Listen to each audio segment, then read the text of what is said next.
back and bigger than ever. It's the Unofficial 40 from Soonerscoop.com. Now, here's the entire Sooner Scoop crew. Carrie, Josh, Eddie, and George. All right, welcome back. It is another edition of the Unofficial 40 podcast with the entire crew is here once again. Josh McQuistion from Houston HQ, Eddie Radosevich, George Stoya, and Carrie Murdoch here in studio. It's been a hectic day. We're getting a little bit of a late start because of me. What's been hectic about it? Maybe the least amount of hecticness. Well, I mean, yesterday was all have. hectic, but I'm just in my life, like just dealing. It's like I'm taking this week off of radio, but it's like there's so many business things that I have to deal with. There's, I don't want to get into all of it, but obviously my main goal is getting the studio finished. So tick, tick, tick. I know. 8 days. A lot of trips, working against a lot of trips. We set a hardware yesterday. Set a deadline, Josh. Oh, really? March 12th. Okay.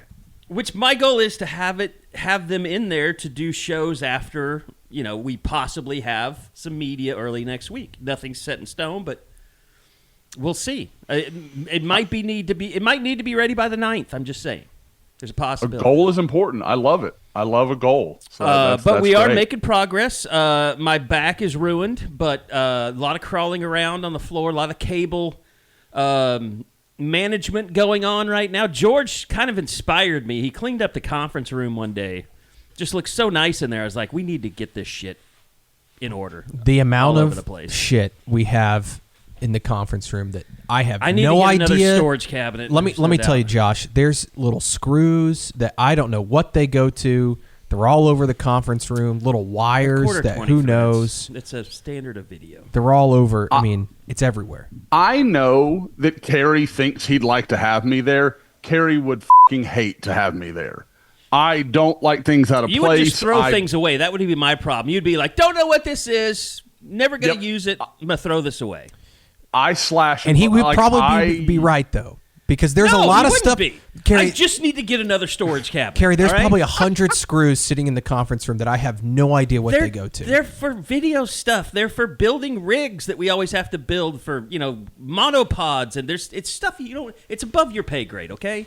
Carrie, how often are you going to the storage cabinet? It feels like something that it's just where to put stuff that you don't want to get rid of. I mean, Eddie can tell you, we have a pretty good storage system. We just need more room. Okay. I've got all the again, I'm not there every day. I can't know. George got in the hallway and grabbed just a few. People at home can't see this. Just get a couple tubs sitting out here, and I'll show Josh the organization. There is organization. Now, are you talking about the tubs out here, or just the random stuff in this room George, that no one knows? Tubs right out the room, okay? Don't be a dickhead. Just go get the tubs. This is great. This is great. This is great for podcast. audio. Yeah, great audio. I just wanted to... He's going to try and just grab fast the forward. most Keep fast disheveled forwarding. tub that he can find. Keep fast forwarding. Keep fast forwarding. What, George, it's right out the door. What are you doing? Now show those to Josh. See? They actually have labels if you turn them around. Okay. They're Okay. labeled. That's not bad. When you said tub, I was thinking Christmas decoration giganto tub that you'd have to dig through to find anything. Look, here's the problem. You know this, Josh, with running a technology company.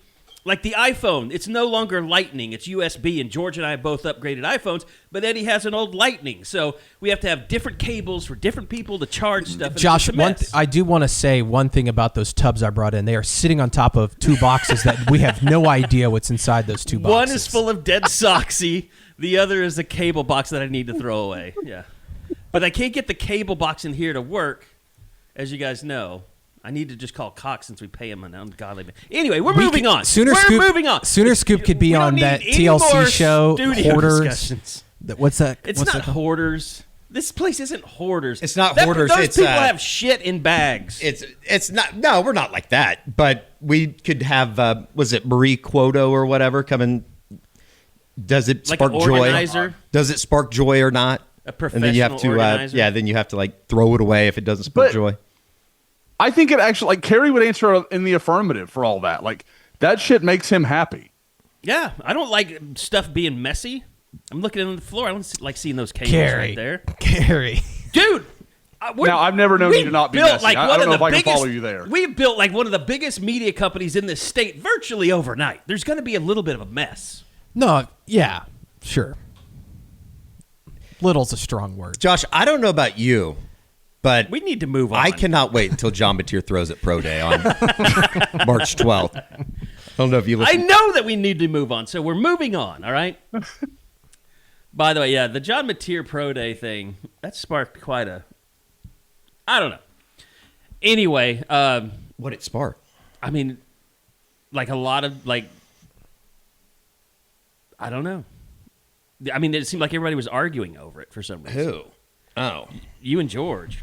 We weren't arguing. I was just making fun of it. Okay. I think it'd be fun. I mean, I don't see any reason why he wouldn't do it. I don't even know who's participating, to be honest with you. Yeah. I mean, it would probably depend, like, if Deion Burks wants to go. But John Mateer's that kind of guy. Like, if somebody... Who else would be in the receiver that would be eligible for the draft? Keontez Lewis. Like, if Keontez Lewis needed somebody, I bet Mateer would do it for him. Sure. He's that kind of guy. All right, so we are close to spring football getting underway. We'll know a little bit more next week, but we expect to have some media stuff coming up soon. The thought is that we'll talk to some of the new coaches, Jason Witten and Lamar Morgan and Dealin McCullough. I believe that's right. We've decided it's Dealin? I believe that's right. Yeah, that's. I've got to check my note, but I'm pretty sure we haven't said that it is in correct. a little bit. So anyway, but yeah, I mean, Brent Venables obviously going to want to hear from him. But spring break, they will have spring break before they go into spring practice, so there's no like take a week off in between the start of the practices and the end of the practice. So it'll all be kind of one full thing, which will be nice. But Josh, let's go. And I don't know. I don't want to, like we say, we don't want to upset what's going on the board or what's been put out there. But obviously a big weekend coming up recruiting-wise with, I don't know, what's the official name of the event other than? Future Freaks. Future Freaks, okay. Future Freaks. Mm-hmm. Future Freaks coming up this weekend. What can we say that we've kind of put out there on Sooner Scoop so far? Yeah, I think the thing, obviously, that you start with is Cooper Witten's commitment yesterday. I think could be kind of a spark for this weekend. I think you could see maybe one, maybe two guys kind of follow suit. There's a lot of big time players that are that we've already confirmed. I think I've got a list of I think it's about 15 right now, including guys. The Kellen Hall kid from Kentucky that we all saw last summer that's just an absolute beast. He's one of the few 2028 guys I've already got confirmed. So that is but I mean, like, Jamison Roberts will be there. Graydon Howell from Broken Bow will be there. Trevon Hall is making his first trip up since he committed, the kid from Tuscaloosa. Crew Jones will be down. Juju Johnson will be there. And Jamison Roberts I mentioned from Mobile, but also Jalen Scott from Mobile. And those two know each other. We talked a little bit about that in some of the stuff I've written about Jamison Roberts recently. So it's a huge weekend, guys. And, when you look back, Oklahoma really didn't get much done in January as far as junior days and some of that stuff. So this is really their first big, moment in this class. They had some guys on campus and that kind of stuff in January, but it was never a big presentation like they're getting to put out now. So, again, I think my numbers of what I've got, I think, are considerably low. I would expect at least a dozen more guys to be on campus. So I'm guessing that number is going to be somewhere around 20, 25. And you look at the names, it's commitments. Seneca Driver, the number one tight end in the country, he's going to be that's last huge. Spring. That's a big dude. Yes, and is a guy that I've said it. I've talked about it on the recruiting report, but my impression was that basically within like hour one of Jason Witten getting the job, it was like, go see him. They made him a focus from the jump. Any chance Micah Rhodes comes in? I haven't talked to Micah. That's actually, I haven't heard back from him. I hit him up a couple of days ago. I need to just check back. He's usually very good about that kind of stuff. But it wouldn't shock me at all if he is on campus. So, like I said, I don't think there's going to be a huge 28 presence. I think it's really about 2027. I think, guys, what's becoming interesting to me, and this isn't really what you asked, but what you're seeing, I think, is we got into this era where everybody committed in the summer. I think guys kind of saw the 26 class and some good players kind of ended up missing out on spots they wanted because of any number of reasons, but largely based on the portal and all these other things. And I think a lot of these guys are getting advice of, once you know where you want to go. Don't waste any time about it. Don't worry, I got to take all 8 official visits or whatever. You're seeing more and more guys saying, I'm ready. I'm just going to do it now. Josh, you had the story on Jamison Roberts. We have, I guess, more intel up today from some of the national folks as well with On3 and Rivals.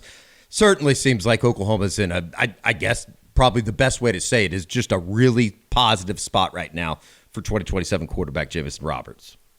Absolutely. I think they're a clear leader. And when he and I talked, obviously there's some stuff you're going to, kind of after the interview's over, we're just kind of shooting the bull. Like I certainly don't want to give any of that away, but there was definitely an impression that, hey, Oklahoma's doing a great job here. Like they're right where they would want to be in this recruitment. Now, he was very clear to me that he didn't really want to do anything until April. So he's not a guy I would say, hey, be worried if he walks out of here uncommitted. It's not that way. I don't think that's going to happen.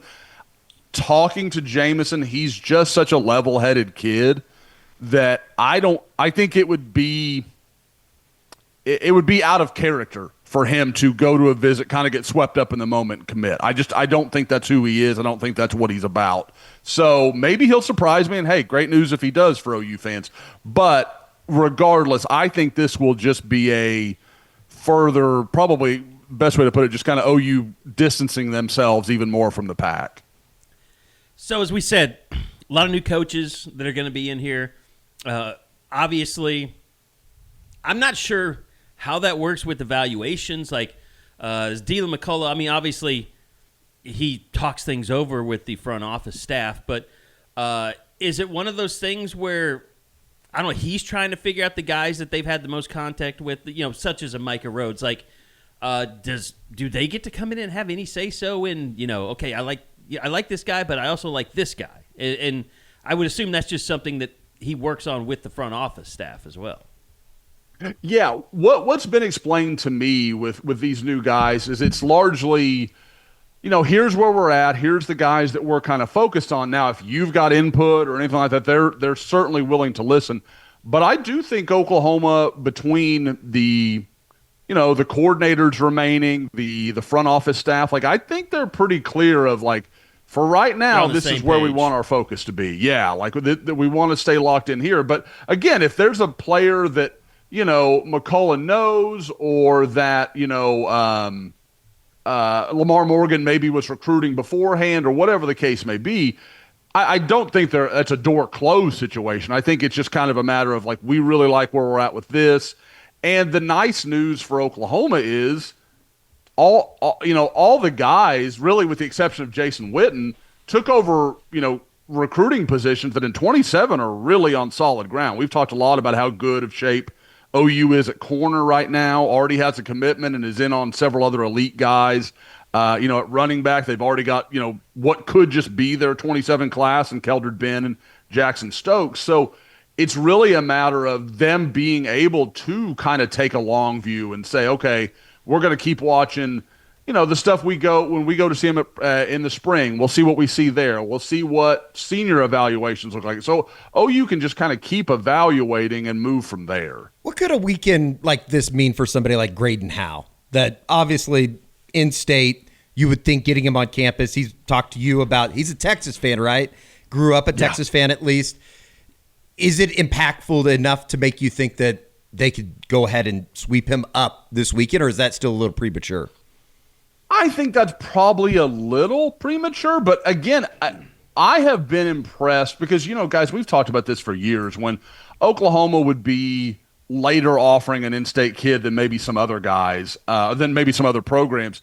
Sometimes there would be some animosity. And I can tell you that even in 27, there's a few guys that are like, well, I don't know how serious OU is about me, that kind of stuff. And and I wouldn't say are angry about it, but are certainly not going to give Oklahoma any in-state, bonus.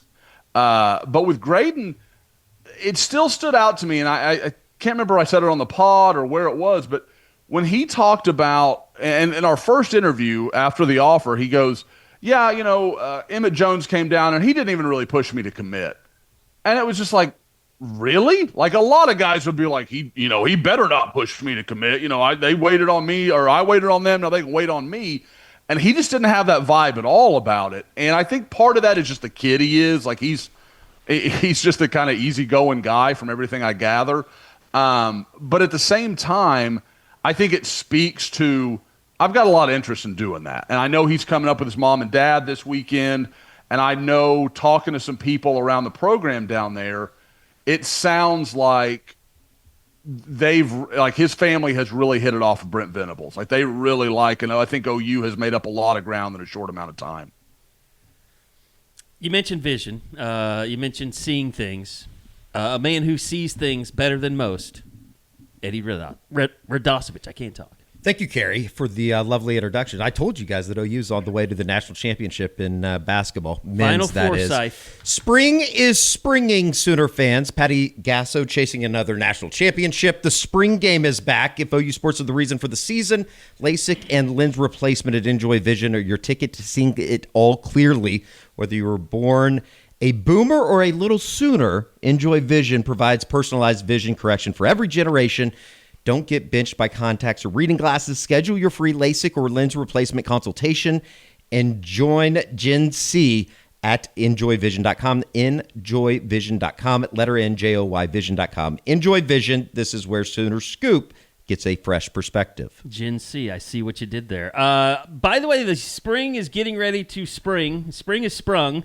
The team's gearing up for a possible another playoff run. And you can start to gear up towards a run of your own, whether you're looking to drop weight, boost energy, or just feel better heading into 2026. Cody Drug has you covered. They offer, as we've told you many times, multiple custom compounded peptide-based weight loss options, including popular GLP-1 medications and performance-focused peptides that help you recover faster. Need that right now with the back situation. Burn fat and stay sharp. Cody Drug loves teaming up with Oklahoma med spas as well and longevity clinics. There's that speech thing again. To deliver high-quality peptides quickly, safely, and with top-tier service. So while the Sooners are trying to chase a title, get back to the playoffs, let's chase those resolutions together. Visit CodyDrugRx.com to learn more and see how you can get started. Cody Drug, personalized medicine built for champions. Also, check them out on Instagram and LinkedIn, Cody Drug RX. All right. Let's talk about Cooper Witten. Obviously, we did the instant reaction yesterday. You mentioned, what an effect he could have on this 2027 class, too. But we're talking about a guy that I think, number 2 linebacker in the country, according to Rivals. I don't know if it was you or George that mentioned it first, but the highest rated linebacker commitment in 20 years at Oklahoma. Yeah, since Austin Box. Literally 20 Crazy. years in 2007 for Box. So, which is obviously a special distinction with all that Austin means to the program and that kind of stuff. But, I just think with Cooper, as I had a chance, and after we did the show, I really got to sit down and watch his tape and do some of our content that we do coming out of a commitment. And the comp I ended up coming up with, guys, and, you'd be kind of interested to hear your thoughts, was Kenneth Murray. That's kind of who he ends up reminding me of. And I say that because he's a great athlete. I think right now as a linebacker, he's just a great athlete. I think that's what it is. And I think he's got to be refined and he's got to learn a lot, just like Kenneth did. And I think when I watch, when I think of okay, where could a young linebacker go and really learn? I can't imagine there's anywhere in the country that can match the years of experience and knowledge that Oklahoma rolls out with all the freaking linebackers that spend time around that program.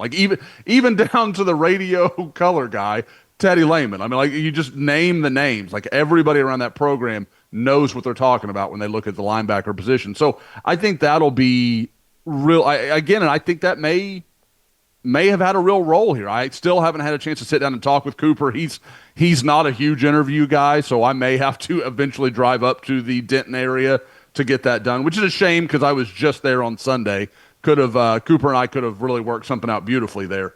But yeah, I like what he brings to the table, and it's no shock that he is, again, one of the top handful of linebackers his entire class. I mentioned it on the breakdown that we did yesterday on YouTube, the instant reaction.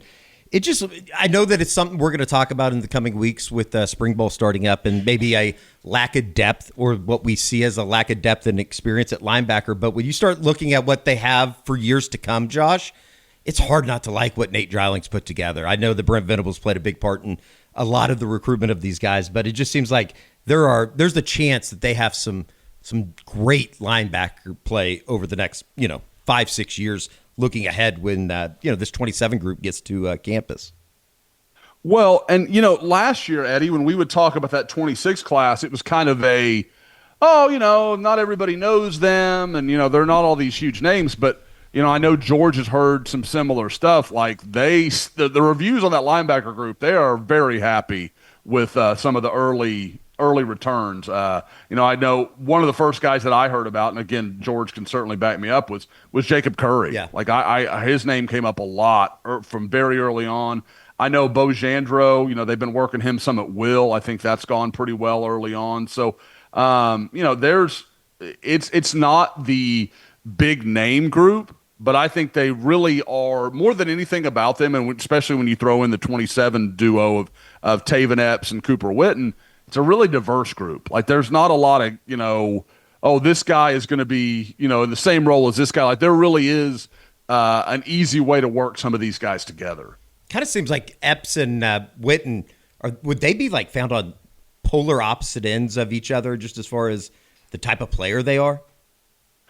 To me, I think they marry so well together. Epps looks like a pure Mike to me, and Witten's a Will. And they both run well. They can both carry. But, like, when I talk about instincts, and, again, it just amazes me to say this about Epps because my initial reaction was, he's an edge. Every time I watch that kid on tape, and then when I saw him live at the Navy All-American, he is so instinctual. He just sees it and he reacts. I mean, like, again, he is what everybody thinks of when they think of a Mike linebacker, just a guy that just gets it and he sees it, and, he's physical when he gets there. Hey, George, how you doing? Good. Just working on some stuff. We're doing the pod here. So you want to do the pod this week, Eddie? I always want to do the pod. I don't know what you're talking about. Picking at scabs. George is in a mood today. George is mad at Eddie because he's still trying to save Porter's No, job. I'm on. That's inaccurate as well. No, I was just letting you guys, Josh's time to shine, the recruiting, and we also, go check out the recruiting report.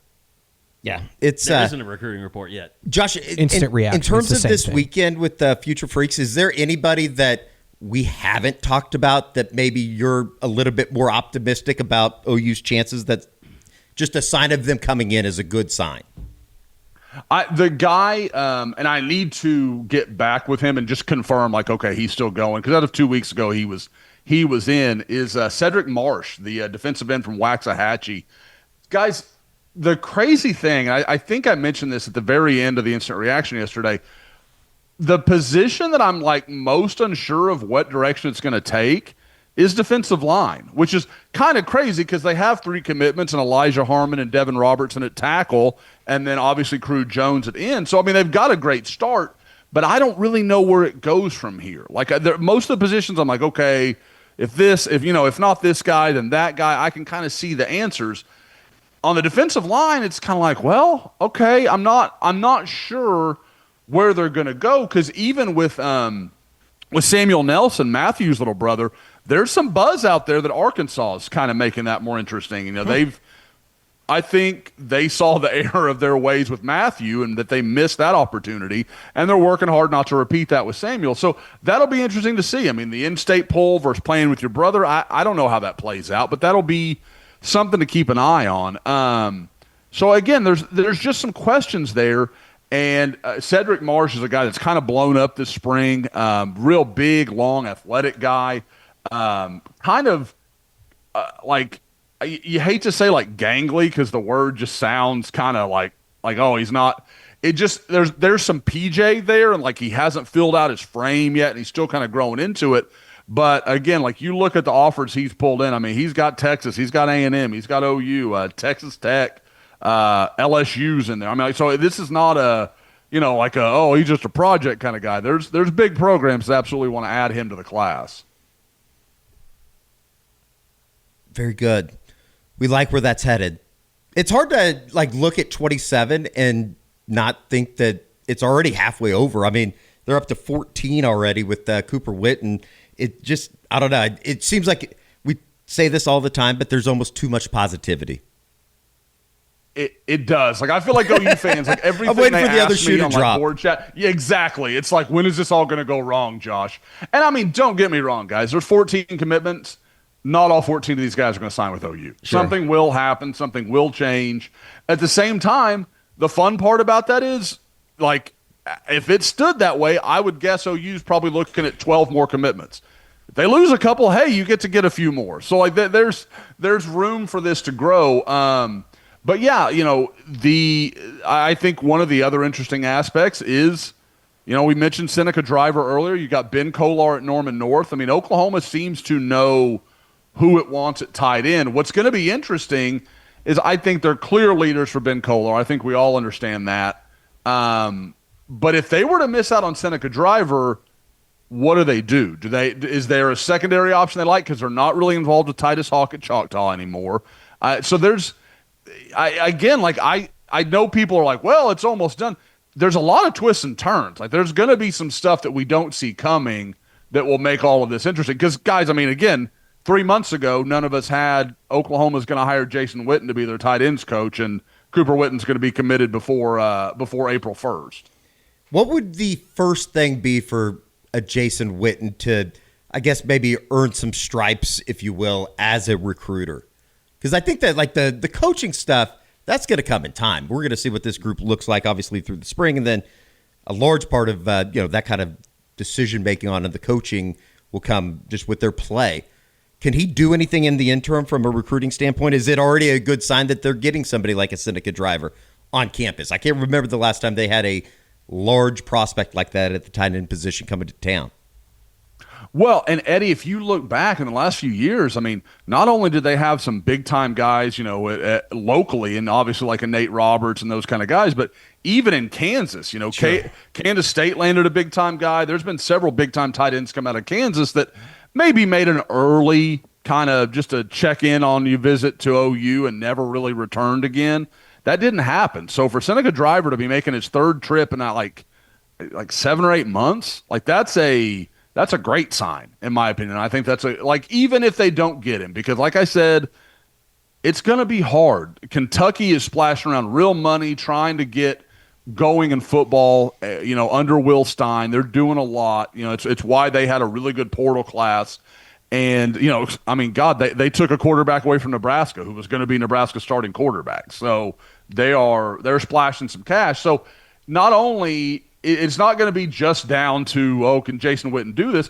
Oklahoma's going to have to show monetary, interest in getting Seneca Driver, because that's not going to come cheap.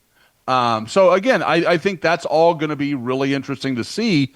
But like we talk about all the time, you can have that money and that's great. But if your recruiters can't get the guys interested and can't get them to campus, the money doesn't. I mean, like, unless you're just money whipping the guys, which we know you's not going to do, it doesn't matter. So again, I think this is a good start. And I know they were out there multiple times in January. Jason Witten was as present as anybody in his recruitment through the month of January, which is a great start. That's recruiting. I mean, you just have to be present.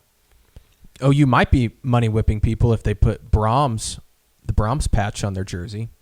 Oh, we want to get into the patches? It's coming. It's coming at some point. By the way, Justin Burke, Kentucky tight ends coach, just hired with the new staff. He was the offensive coordinator at UTSA. But I would think Witten, he's going to little bit of a fame slap in the face there.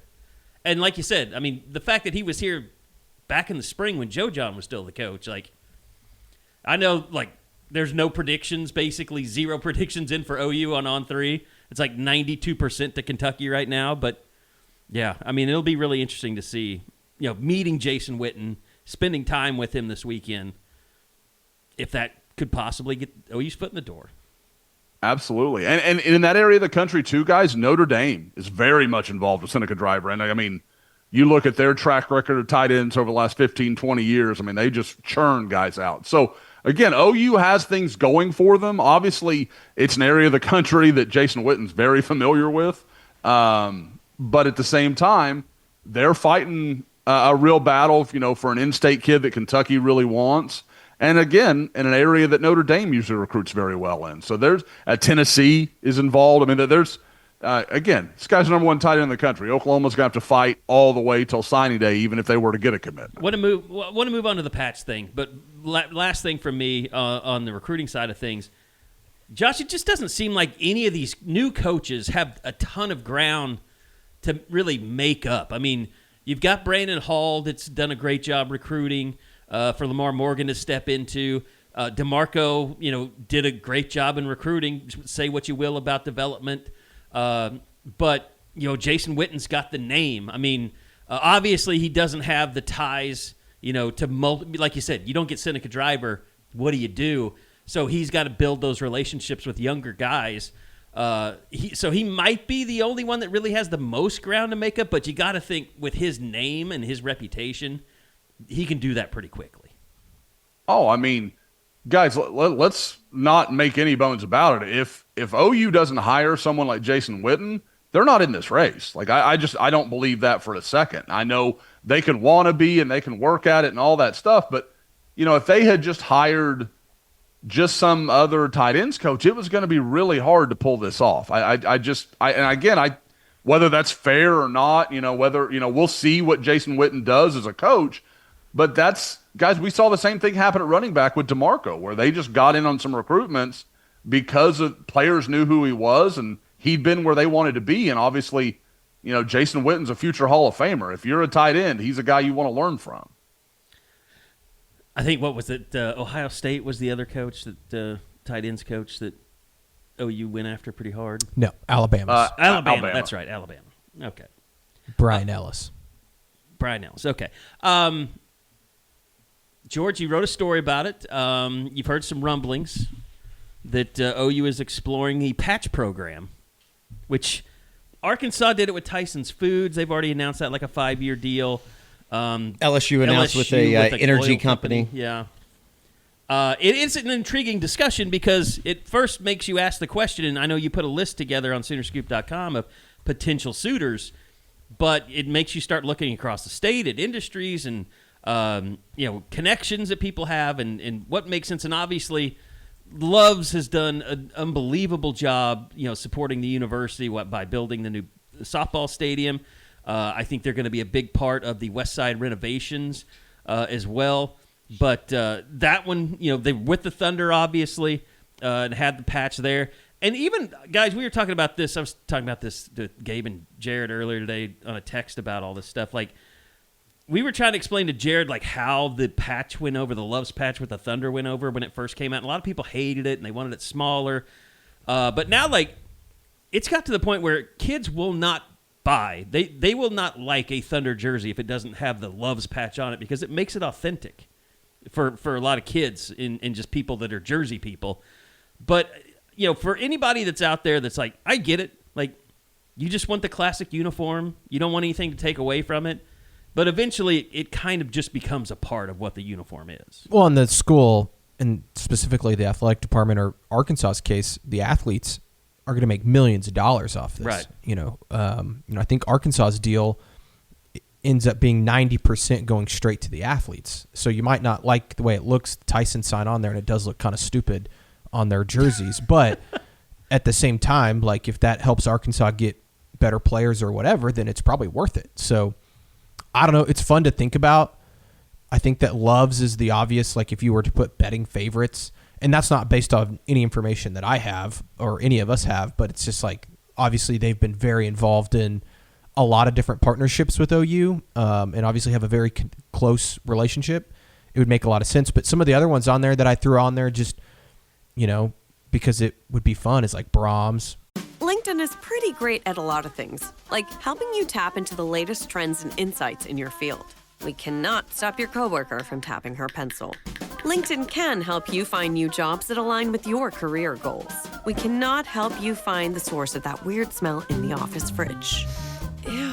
And while we can't stop your coworkers from bringing their hobbies into the office, LinkedIn can help you bring your career to the next level. LinkedIn is the network that works for you. Sonic, Continental Resources, which is Harold Hamm. I know that's one that people would be fired up about. I can't remember what else I had. Riverwind. 10. Yeah, Riverwind. Midwest Bank, Simple Modern. Yeah, Simple Modern would be great. Good friend Brian Porter. I have no idea what they're going to do. But And it could be a national, like I don't know, like AT&T maybe. I have no idea. It could be some company that we've never heard of. Truly. But I do think Could be anything. think by next football season they're going to have a patch, and I think a lot of schools are. Yeah, I'd be interested to talk to, and I don't know, maybe you have if you talk to NACOS to see what the breadth of these deals are. I know it was Tyson told CBS Sports it's not $100 million. Let's put it that way. Like, I think these are probably $1 to $2 million a year, maybe more. I don't know what the Thunder is with Loves, but it's pretty. It wasn't cheap. I think it might be like in the $10 million a year type range, 10 to 12. I have no clue. I do not know the number, but it's a lot. Can I make a hot take? Sure. I don't think advertising works. Okay, Josh. Thanks for coming in. No, like I'm not going to watch a Pissing all football over game and see a patch and think, well, I should use that company. I've just never been like that. I've even TV commercials and stuff. I usually like I people will actually- talk about commercials. I'm like, I know what you're talking about. I don't know what company you're I'm talking not about. trying to support big advertising here, but like when I watch NBA games, I find it interesting to see what companies are advertising on people's jerseys. That's another thing. Like I notice it. I could never tell you who's Golden State who's was who. like Rakuten, and there's something like Wish now. I don't know. Maybe like, that's just me. The Celtics are like General Electric, I think. I have no Eddie, idea. I think the whole point is like it's almost subliminal. Like Yeah. you hear see that. loves often enough. You drive down the highway, You're like, I'm oh, going to there's stop at a Loves. Loves. Like, yeah exactly. Like, Or I think that's here's how another that example, works like more when than you see trucks driving down the driveway and you see a Love's fuel truck, you're like, oh, there's a Love's fuel truck. Like you notice that. It's like in your brain. I don't notice like a Flying J fuel truck if I see one. It's because they're not here. If we lived They're in in Tennessee, Arkansas. I mean, that's what I'm saying. Like if you But lived we're in on the Tennessee, road a you lot. probably would. I mean, but Loves are everywhere. I mean,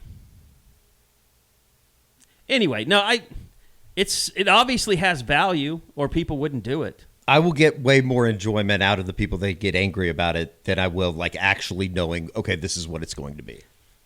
Yeah, I mean, I Facts. don't think there's a lot of value in knowing like what's like Tyson Foods is Arkansas and Kentucky is this, and it's just It would be interesting. awesome if OU's was Brahms, though. That would would be. be sick. And they put one in the stadium. Like a little, what would the logo be? They'd Like have a to little put a Brahms. milkshake or something? Well, like the Or burger. bee with the ice cream. Yeah. It needs to be like a specific, needs to be like a new one. They need to make it like a Jordan brand of Brahms. No, it's rebrand? iconic. It's Yeah. iconic. The bee with the ice cream cone. And with the pink lights. They would the want pink it to be neon lights. pink and blue. it would just and- be so Oklahoma. It'd be Yes. so perfect. and maybe it would help Brahms expand. Who knows? But I don't know. Like that's the other thing. I don't know how many of these companies. Like I don't know if Simple Modern, if that's their budget to be in this. Like Yeah, I have no idea. it might be for Riverwind, or it might be. I mean, hell, maybe when I told you guys this. Like if you go down to Dallas, Choctaw Casino is everywhere. I mean, they have Choctaw Stadium. That's where the XFL or UFL team plays. But if you're in Cowboy Stadium, everything says Choctaw on it. Their post game says Choctaw. Like maybe WinStar wants to get involved, and they want to go after OU. Although, a lot of these people really advertise in the Dallas market. That's OU does a lot of stuff with Riverwind already, too. yeah. That's the thing too. Like, do you want to piss off Loves and let another gas station have the patch? Do you want to piss off Riverwind and let Windstar have the patch? So those are things that I think they probably think about. I think Riverwind and Windstar are owned by the same people. Are they? Same tribes? I think so. Yeah, I don't know. Support them. Love them. Yeah, good people over there. We've got a studio sponsorship available for you. Continental, and I think that'd be great if they wanted to sponsor the studio. I would support all that advertisement. I do think that Continental would be sweet. Let's get Mr. Ham an office over at the athletic facility too. While we're at it, he can do whatever he wants, as long as he gives like $20 billion a year. Is he an OU guy? Because I think he's donated to OSU. He takes a lot of trips. Like he's been on a lot of trips. Yeah, he's been around OU a lot. Alabama, right? I just know that he has also given money to OSU, but I think it was maybe OSU Med. It was one of their schools. Yeah, he has a building on OSU's campus named after him. Yeah, I think it's an energy building. I mean, anyway, but no, I mean, I think he is very OU is very connected. I mean, like Joe Harris has no problem reaching out to Harold Hamm, I don't think. They were at the basketball game together about a month ago. And he went out there with Tim Headington and Randall Stevenson for the Alabama game last year. Mm-hmm. They've probably taken his jet to games before together. Needless to say, friend of the program, Mr. Hamm is more than welcome on the Unofficial 40 at any point. I would second that. I mean, it'll be interesting. I think, George, you think maybe even they could be looking at some other things surrounding and I'll say this, Arkansas's deal was with all of their athletic programs. I don't know if that's what OU is looking to do. Yeah, I don't know either. Yeah, it was all 19 sports for Arkansas. Yeah, I don't know if LSU was the same way. I thought it was just football, but I don't know that for a fact. But you could do different variations. NFL teams have practice, sponsorships where you could do that. There's also the NCAA allows you to do up to 2 sponsorships, so you could technically have 2 different patches on the same jersey. Like one on the hip, or I don't know, but you could do 2. It's going to be like a NASCAR by the time we get done with it. They're just going to have a list of them all. Hey, as long as we're not paying for the players, at least the millions. There have been a lot of people asking if Sooner Scoop will put in a number to. I mean, I know we're getting bigger, but we did. It was denied. They laughed at our offer. They laughed. Now we'll just keep giving money when we can give it to the Sooner Club. That's probably our ceiling. Anyway, need to come up with a new T-shirt design. Maybe when Porter makes his run through the SEC tournament. We could do the faux jerseys, like the T-shirt jerseys with a Sooner Scoop patch on them. That was a great Photoshop that OU fans Greg put out last night. The hard to kill, the hard to kill shirt. Yeah, that was great. That was great. That was really good. That deserved. That was a well-deserved Sooner Scoop quote, post, tweet, whatever you want to call it. But no, I mean, there's been a lot of stuff going on this week. I mean, oh my gosh, Tuesday was super, super busy between baseball, softball, basketball. Aaliyah Chavez getting absolutely by the SEC. Unbelievable. And it's the coaches that did this, right? Yes. Let's do women's first, and then we can get to men's, if we want to, just real quick. So, how many times did the Vanderbilt girl get SEC Freshman of the Week? 5. 5. And Aliyah got it 8? 8, yeah. Which was a conference record. Tied the conference record with the girl from Kentucky. Yeah, and for those that don't know... And the argument is that the Vanderbilt girl is just a bigger part of their success, but her numbers aren't as good as Aliyah's. I don't know if there's any, her explanation. Her assists are higher, and I think her steals are maybe higher, but I don't know. And here's the thing. The girl that won for Vanderbilt, Aubrey Galvin, is a great player. Don't get me wrong. Yeah. What doesn't make sense and what I think OU people are upset about is she won the award despite not making either of the first team or second team All-SEC, which leads one to believe, okay, why did these coaches vote for her to win Freshman of the Year but didn't vote her enough to get her on one of the teams, whereas Aliyah was the only freshman in the entire league to make either the first or second team All-SEC. So If Galvin would have been on that second team like Chavez, I think you could justify it a little bit more. But the fact that she wasn't makes you kind of go, what were the coaches thinking here in terms of voting for her?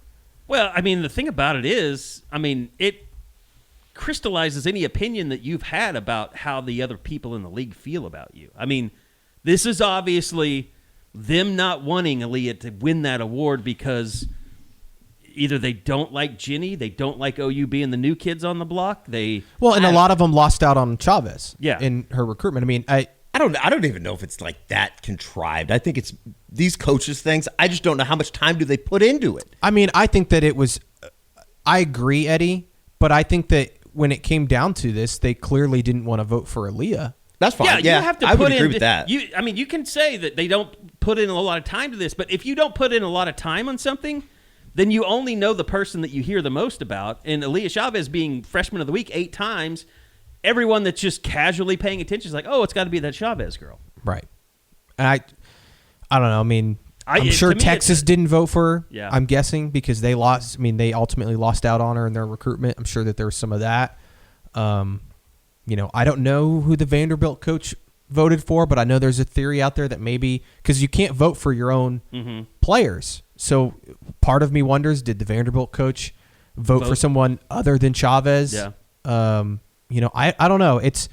I would be fascinated to see who voted for who or what the final vote was, because I would have to assume it was very close. And I'm not saying that it should be made public. Anytime you do stuff like it should be made public who you voted for, but it at least should be made public to the coaches. They should be able to know, like, this is where people voted my players. Yeah. And I guess you can't trust every coach not to go. I mean, like, could you trust Kim Mulkey in that situation and not go out and start naming names? I would trust Kim Mulkey with my life. So, yes, of course I would. But we do say congratulations to Raegan Beers. She was first team All-SEC, which is awesome. Tremendous honor. And Chavez making second team is a big deal. Yeah, That's a really big deal. I mean, it's just unfortunate because she probably should have won Freshman of the Year. I mean, I thought she was a shoo-in to win. I think a lot of people did. I think OU felt that way. I think Jenny Baranczyk felt that way. So we'll see how Chavez responds. I kind of think there's part of me, the way that Chavez plays and stuff, she might go out there and just be amazing these next couple weeks in the postseason. So as we're recording, Florida and Mississippi State are playing. I think it's over. Yeah. Florida wins. So OU will play Florida on Thursday, 12:30, and basically kind of in the spot that as we talked about on the Hoops Report this week, in a spot that's been relatively comfortable for them. They should be able to host the first and second round in Norman. They played themselves into the 3 line, maybe with a really good weekend in Greenville. You play yourself into the 3 line that you'll not have to travel to Sacramento. You could stay in Fort Worth. Correct. And that's the big thing this next week at the SEC tournament. If you could win 2 games, I think you definitely lock up a 3 seed. You might jump into the 2 seed line, because if you were to win 2 games, you're beating Florida and you'd beat LSU. LSU awaits the winner, who's currently a 2 seed, and so you could jump them. And some of that depends on what happens in some of these other, games. But like Duke and Louisville both lost this past week, which were in front of Oklahoma. Oh, you might have already jumped them. I don't know, but you certainly need to take care of business against Florida. They should beat Florida on Thursday, and if you do that, then I think you definitely are. Hosting. I think even if they lose, they're probably still hosting. But you could jump up to the 2 line, or at least be the number 1 3 seed if you can beat LSU on Friday. Yeah. So the winner of Florida Oklahoma takes on LSU. That puts you in the semis. The semis against probably South Carolina, and then that would be difficult. I mean, it's the exact same scenario as last year. Last year they upset Kentucky in the quarters, and then they lost by like 30 to South Carolina in the semis. So basically, them and Kentucky just completely flip-flopped this year. Yeah. Well, Kentucky dropped all the way to the 9 seed. Oh, OU was still the 5th seed. Yeah. Never mind. I was thinking Georgia 8, Kentucky 9. OU's basically had the exact same season they did last year. I just think they're sitting in a better spot this year compared to last year in terms of their seeding, and also who would be the 2 seed. Like if OU were a 3 seed, the 2 seeds this year are much easier to get through than last year. Right. Because last year the seeding was all screwed up. UConn dropped to a 2. I just don't think that's going to happen unless Vanderbilt goes and wins the SEC tournament, which I don't think is going to happen.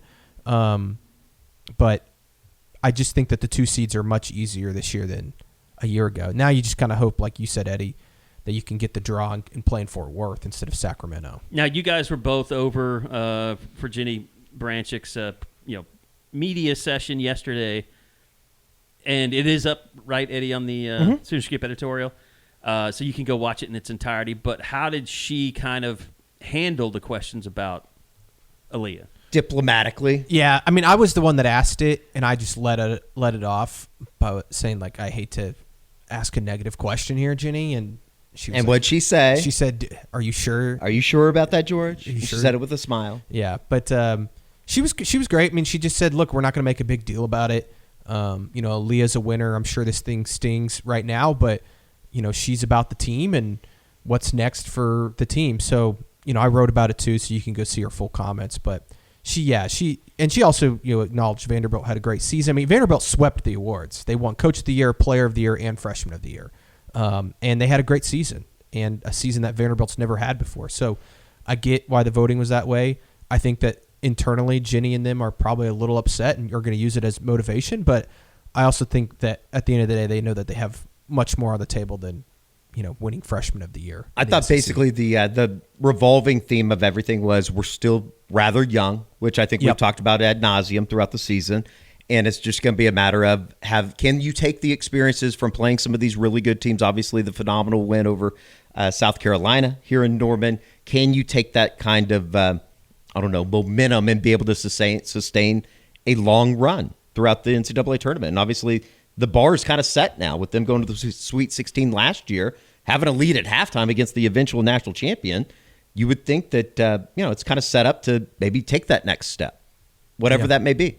It was crazy when she said yesterday, she's like, we've basically played 3 number 1 seeds this year. Yeah, that stuck out to me. Yeah, South Carolina, Texas, and Vanderbilt all trying to be a 1 seed, and I think 2 of them will probably end up being a 1 seed, and then even LSU is right there. I mean, I think they're ranked 6th or 5th in the country right now. So yeah, if LSU, who's already on the 2 line, which I think they're on the low end of that 2 line, if they were to win the SEC tournament, they could very well play themselves into a 1 seed. Correct. So it's just been a brutal schedule. I think they're very battle tested. I keep saying it, but I expect this team to get back to the Sweet 16, barring a tough matchup in the second round or something like that. And then it's all about matchups. Like, can they draw an Iowa in the Sweet 16? Like, I think Oklahoma can beat Iowa and get to the Elite Eight. So I don't know. I think they're in a good spot. They're playing their best basketball right now. They're just going to need some of those young freshmen to keep stepping up, and not just Chavez. Like, Brooklyn Stewart's going to have to play well.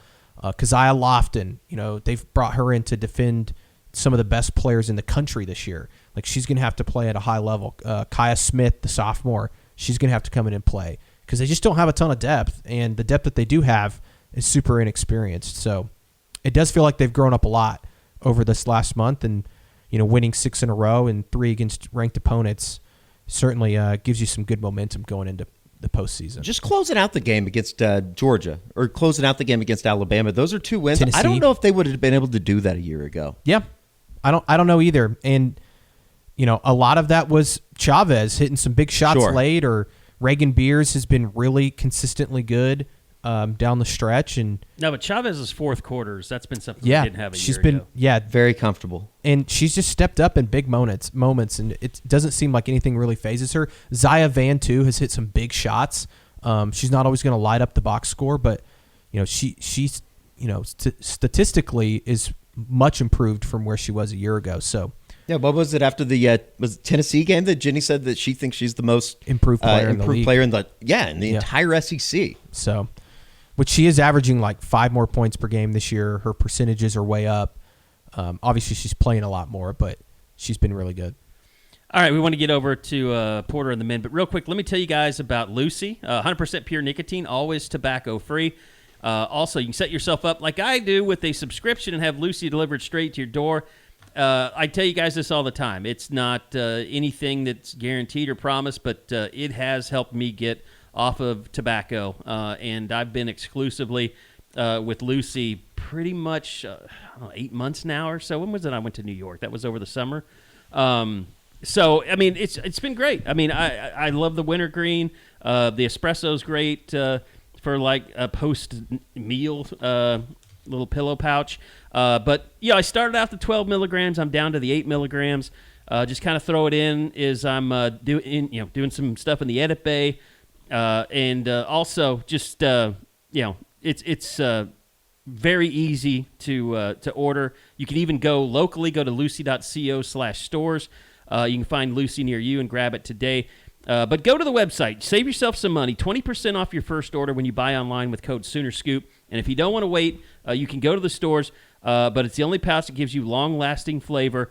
And here comes the fine print. Lucy products are only for adults of legal age, and every order is age-verified. Warning, this product contains nicotine. Nicotine is an addictive chemical. Thanks to the good folks at Lucy. Remember, lucy.co and /SoonerScoop, or just use SoonerScoop as the code, and get yourself 20% off your next order. All right, we saw it last night. It was impressive. There's been a lot of impressive outings lately for OU basketball. It can all come crashing down if they lose to Texas to end this thing. But yeah, you want to be in a NCAA tournament? You're in it right now. You can't lose the rest of the season. Yeah. No, it's unfortunate, and I say that I guess kind of tongue in cheek, but it's unfortunate how well they're playing because I think it gives you a glimpse of what a lot of people expected, and it's kind of incredible the play that they're getting out of Mo McGee over the last 4 games has been somewhat unbelievable while doing Ramadan. Jaden Jones was fantastic last night on senior night, didn't miss a shot. Dayton Forsyth during this stretch, during this winning 5 of the last 7 has been fantastic. It's unfortunate. Nigel Pack's been great. They're playing really good defense. They played extremely good defense last night. It was one of the first things that Porter Moser said after the game.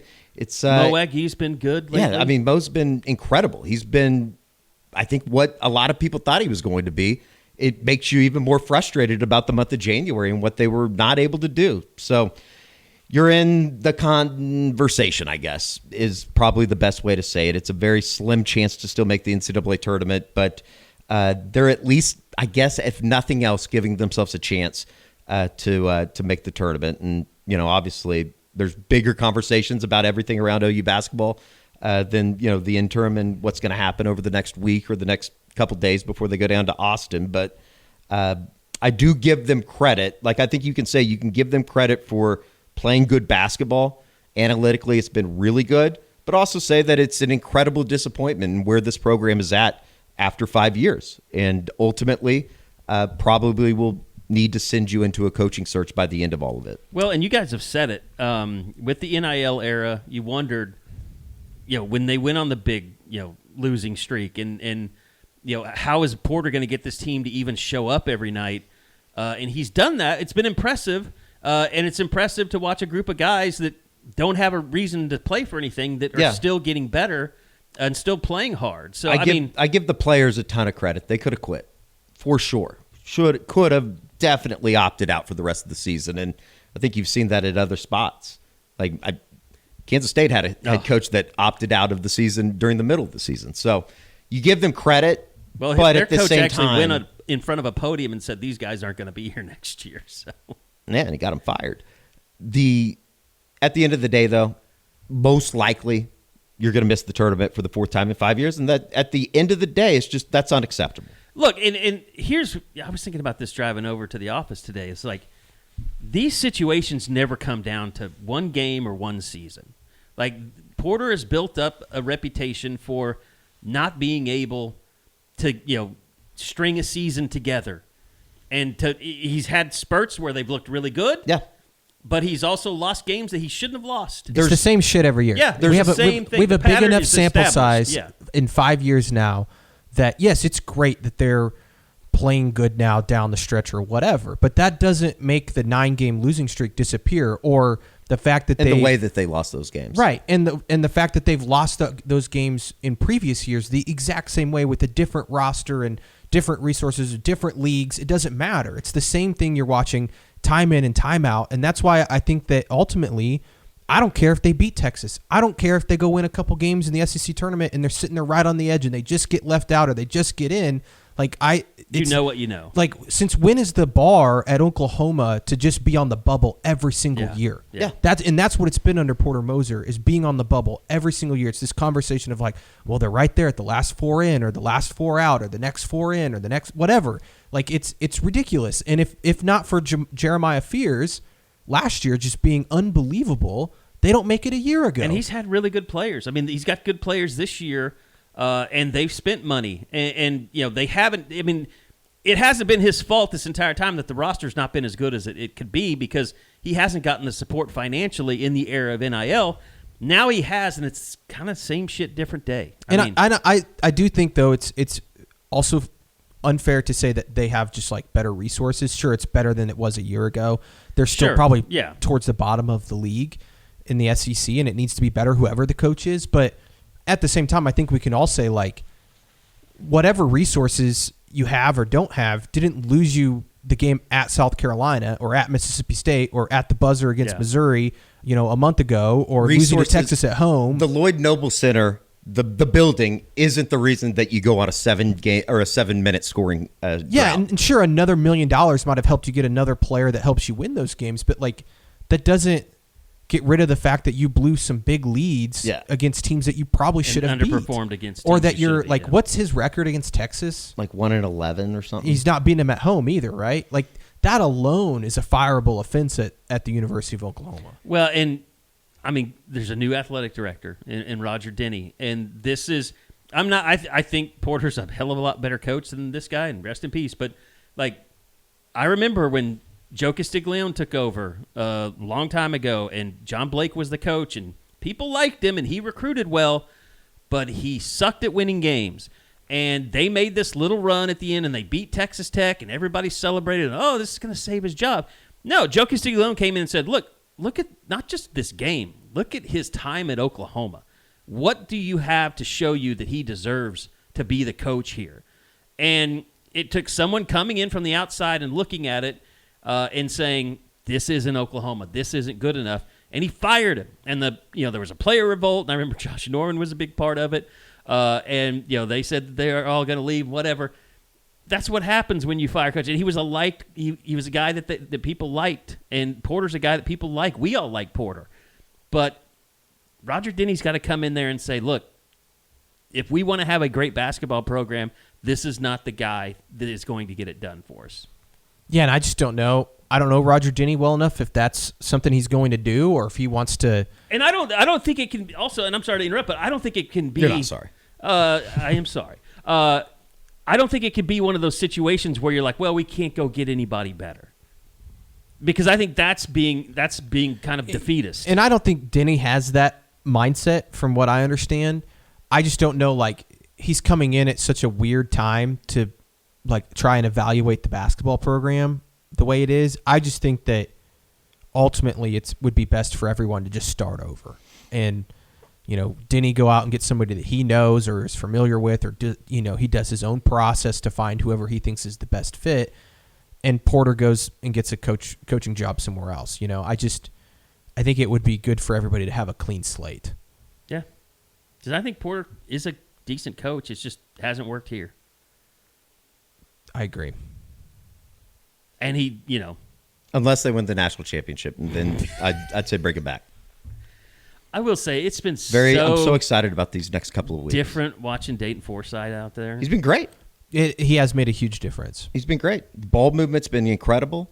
I mean, they truly, in some ways, look like a completely different team than the team that we saw in January, which is, I think, a testament to all those guys a part of the program right now that have kind of put their head down and tried to make the best of a really shitty situation. So we'll see.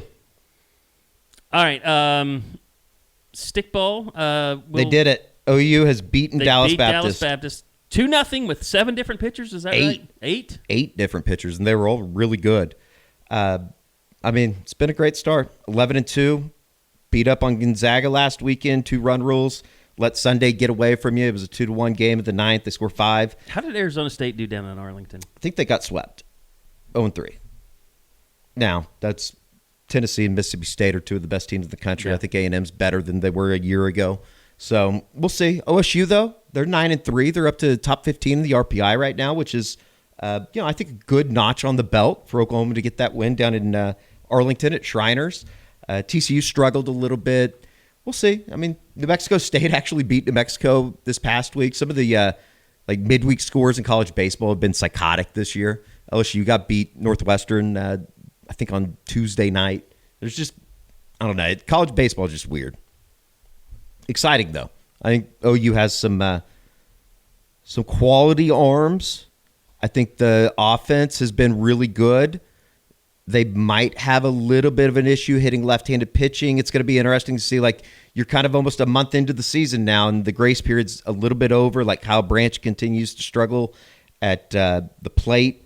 Do you make a move and maybe put Jason Walk at second to get Alec Blair into center field? There's a lot of working that can be done here with this lineup because of the depth. So kind of interested to see what they do, and especially in some of these final tune-ups before the start of conference play with A&M coming to town next weekend, that you just you want to see them playing continued good baseball. I think the best thing about them so far is they've been pretty damn good defensively, and that was some stuff that kind of seeped into the back end of last year with just making errors and stuff. That's been really clean. They're really good up the middle, and that's why you kind of wonder if they're going to keep Branch in there, because him and Willits have been so good. Camden Johnson had 2 really good plays on Tuesday night as well. For people that haven't been, what's the changes done for game days, for the fan experience? Anything at all? I mean, you don't have the, what do they call them, the burn bums or whatever? No, they're still there. Are they still there? Yeah. They just couldn't on the first weekend because there wasn't grass down yet. Okay.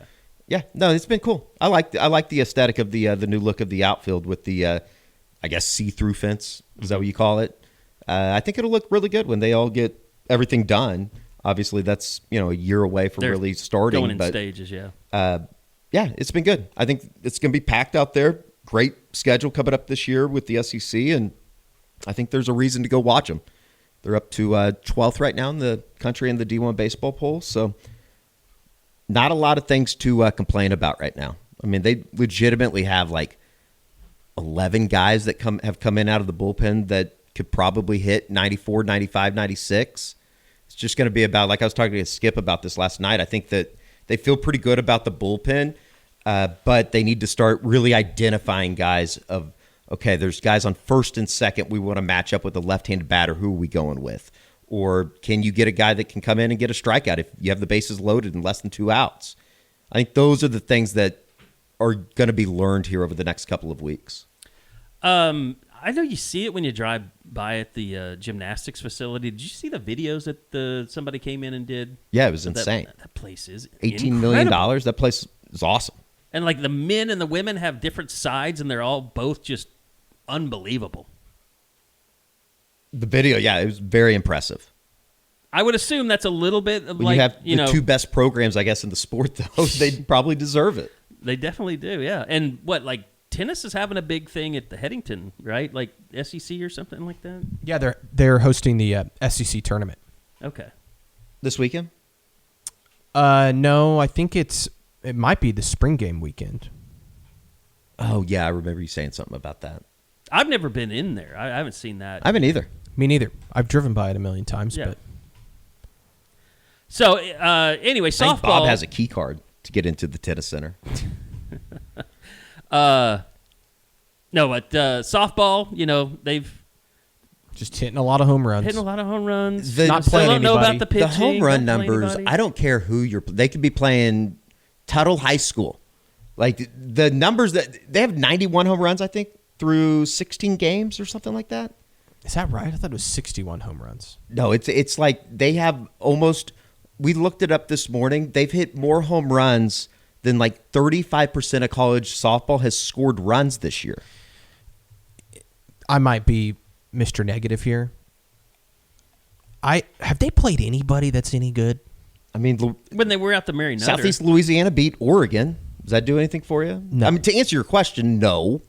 But what are we talking about? I mean, if we're going to say they haven't played anybody, there's going to be 3 or 4. OSU played Nebraska. They held Nebraska for a three game series. But that was out at the Mary Nutter, I think, where they. No, that was in Stillwater. It was in Was that in Stillwater? Okay. It was last weekend. I see what you mean, and there are still a lot I'm of not saying they're not questions. good. I just feel like we can't, like, I know they're great at hitting. It's not fun watching softball right now. I mean, I'll be it's in like here on I the want to see them play weekend, somebody good. and I'll turn on ESPN. It's got the multi thing. Texas was up 18-0 on Texas A&M Corpus Christi in the third. Like, after 2 innings, they were up 18-0. OU scored 21 in 1 inning last week. I know. I mean, it's insane. There's just not enough. I think with NIL, it's made softball worse, just as far as competitive-wise. I mean, the teams at the top are great, but there's probably not more than 12 really good softball teams in the country. They did beat I don't Duke. know. I forgot they beat Duke. That was a good they beat win. Washington. Like, those are good programs. Yeah. By the way, did you see Carlin Pickens got hurt? Yeah, it's just a arm strain. They said she's day-to-day. She's good. I don't know. We'll see. It feels like, Georgia and I were talking about this before you got here today, Carrie. It feels like they have a historic offense. Yeah. Do they have enough pitching? Do they have enough in the circle right And that's now? that's the thing that I want to see, because like I know this team can hit home runs. I know they're going to score. It's like when they face the best When they teams. face Nigeria Kennedy. Yes, They that's what I face said. I was like, Pickens. can they? And Eddie was right. It's like, can they win like a 2-1 game? And maybe I don't this know. offense is so good, they end up winning like 6-5 games or something. Right. I don't know. And You I know would think- Audrey Lowry's been really good so far. She's probably been their best pitcher, but I don't think they're getting as what they wanted to out of Berzon from LSU or some of the other freshmen. I mean, Kirsten Deal, she's just not been good. No. But I don't think we're really going to know. Like, I think this team is definitely like a top 5 team in the country, but are they the best team in the country? We're really just not going to know until they get into SEC play. And that'll be fun because the SEC, obviously, again, it's is a gauntlet. really, really good. And they'll be expected to be, kind of standing there in Oklahoma City by the end of the year. It's just, can they continue to develop in the circle? Needless to say, though, the numbers that they're putting out, and Kendall Wells, what she's doing through her first, 16 games of her career. I mean, she's legitimately hitting balls like out of the stadium. That ball she hit in Denton last night, it might have gone over I-35. Yeah, she's a monster. She Well- probably won't win SEC Freshman of the Year, though. We will open an investigation if that happens. Well, a lot going on. It is spring. SEC basketball tournaments coming up, and then spring football about to get underway. We'll have a lot more next week about spring football. Are we just not going to bring up your haircut tweet? Go ahead. I don't care. I got long hair. I need something to do with it because I don't want to cut it. I could just do what I always do and just buzz it. I think that was a top 5 shocking tweet I've ever seen. I was looking at it in the car rider line. I don't know. Dropping my girls off at school. I don't know was what to amazed. do. I've never had this hair this long. It's annoying. I want to get it styled somehow, so it's not a big mop on top of my head. I want to see it. No, I'm rooting for this. I want to be clear about this, Carrie. I want to see this happen. It's going to happen. Love it. Although It should be content. You just need to take the picture of the guy that you want to look like. Just take it with you to the barber, and they'll do it. somebody, I need to give them credit because it was great. They AI'd my face onto the guy. Did you see that? Pretty good. It's hilarious. Pretty good. I think number 4 is what I'm going to go with. I think that's the one. Do you guys have? I mean, any do you opinions? have this hair? Let me take your hat off. Can we do this? Yeah, maybe. It's pretty long. Okay. Maybe. Oh, wow. Could maybe do it. Wow. We could definitely Okay. maybe do it. When's the last time you got a haircut? I didn't know that you had all that up there. I got a haircut for Vicky Benson's funeral, and Which that's was the in last time. 2023. That was no. This was I don't know 6 months ago. I will say this: our fine advertisers, Harry's, their medium hold texture putty is great for men's long hair. And it's only $15. Shout out Harry's. Harrys.com/Soonerscoop. And it's only $15. Like most of those are like $30 for the putty stuff. I don't. You don't have you Again, I don't never know. had long hair, so What's that? George when he gets a haircut, you think he's I think you think you're entering the military every time you get a haircut. You get it cut so short. I've always had It short looks hair. good now. I mean, it's long. I like your We hair might all longer. be joining the military here before pretty soon if we I knew that was keep coming. headed down this way. We'll get to war thoughts here after George. I used to when I was So yeah, I a don't know. kid, I it just was a wanna, buzz cut. I just want to That's keep what I long got. hair. I've never really tried it before. No, I miss my long hair. And I'm fortunate because it hasn't all gone gray. Like, I'm the only person in my family where not my hair is not completely white at this age. Oh, wow. Started getting white hair. I kind of just accepted it. Yeah, you got the white beard coming in. Just accepted My it. beard There's went no totally turning back. white, though. Like, it just completely lost its color. Guys, when's the last time you saw Jason Howell? I saw him this weekend at is Under he Armour in all Dallas. gray? Wow, it is white. He is that's full. funny. It's crazy. And he's always had short hair. Absolutely.